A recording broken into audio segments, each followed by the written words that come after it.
I wish somebody would have told me these three things when I started playing the guitar.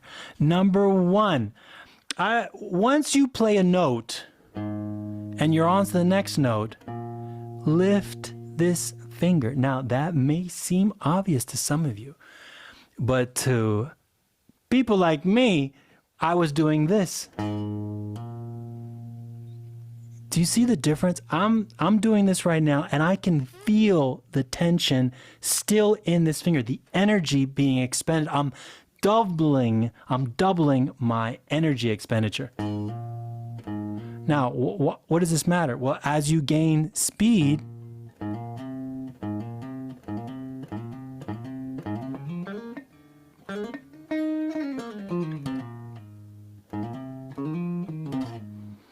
you need to lift your finger. You're going to give your fingers little micro rests, and it's going to help sync both hands. Okay, so lift your fingers after you've played your notes, all right? Number two, if you are a singer-songwriter, as I was in the beginning, la, la, whoa, I didn't know that I should have been focusing on music theory. Yes. Yes. If you're a singer-songwriter out there, learn as much music theory as you can. Then forget about it or continue learning forever. I mean, that's kind of my road. But what I mean by that is to learn as much as you can and then forget about it. You kind of put that information into your CPU and then let it run in the background. So, because you can, believe me, I know what some of you are thinking. I don't need to know theory, man. I know a lot of chords, you know. And that's great. Wonderful. I was there. But listen, if your talent can't take a little training, then how strong is your talent? I don't know.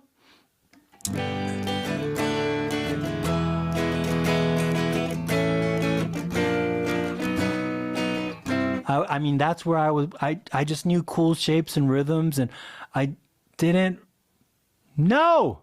Then I did. Okay? So if you're a singer-songwriter playing guitar, learn music theory. Number three, use a lighter gauge of string. Don't let your ego run your life because you heard this artist used a thick string and that artist uses a thick string to get their big tone. Screw that. Do your fingers a great service and use a lighter gauge. It's fun. You can do bends. Really big bends. It's so much fun. Like, also too, when you start recording, and I'm sure most of you will, when you start recording, you're going to leave some real estate, some sonic real estate for other musicians because your thicker gauge strings take up a lot of sonic real estate. It takes up more space. Like a bass takes up, it covers the whole low end because the strings are so thick. You know, it's just physics, you know? So try a lighter gauge of strings, especially if you're playing acoustic guitar. If you're playing acoustic guitar and the strings are really thick and the action is high, for those of you that don't know what I'm talking about, what action is, it's the distance of string that your strings are from the fretboard. This action is pretty low. But if your strings are high from the fretboard and you're using a heavy gauge of strings, it may be hurting your progress. So go to your local guitar store and ask them to lower the action for your guitar and try a lighter gauge of strings. I promise you, your enjoyment level will go through the roof. Okay, if you're still with me, I'm going to give you an extra tip. Okay, I'm going to put in post, I'm going to put all these little scale diagrams here. You've seen these? Have you seen these? Okay, well, this one was the one that I knew. Let me put it in clean over here. This is the one I would. This is the minor pentatonic scale. Okay, A minor pentatonic. Now, I played in that box for years because I'm pre-internet. You know, that someone showed me that, and that's what I played, right? And that was great. But then I realized that this minor pentatonic is a 5-note scale. Each one of those notes starts another position of the scale. So A, C, D, E, G, C, D, E, G, A. This is position 2. And then position 3, position 4, and position 5.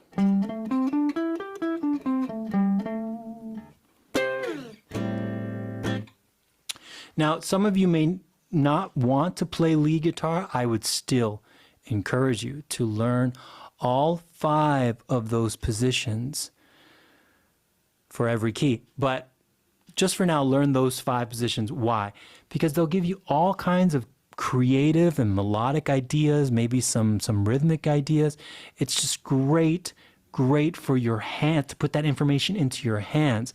I just played in this one box for years and years and years. But then, after a while, I was like, whoa.